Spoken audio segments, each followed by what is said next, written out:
Hi friends, let me show you this new flash drive that I received for reviewing purposes. This is a USB-C flash drive, so you could use it either in a computer, in a tablet, or even in a phone if you have a Type-C port, okay? Let me show you. It's 128 gigabytes, and you use it like a regular flash drive, okay? You just have to connect it to a USB-C port, okay? Let's try it.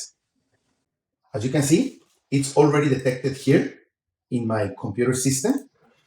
Okay, see, it's already detected in my system. Here it is. Let's put it a name.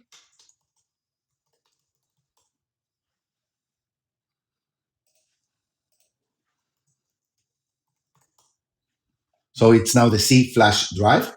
And let's copy some files to it, okay? And now let's copy some files to it.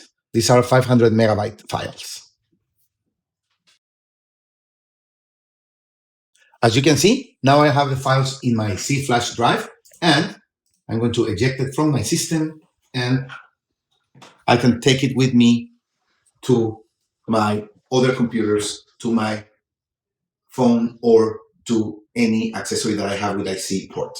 Perfect. If you need a new flash drive with a C connector, this is a great option. Thank you.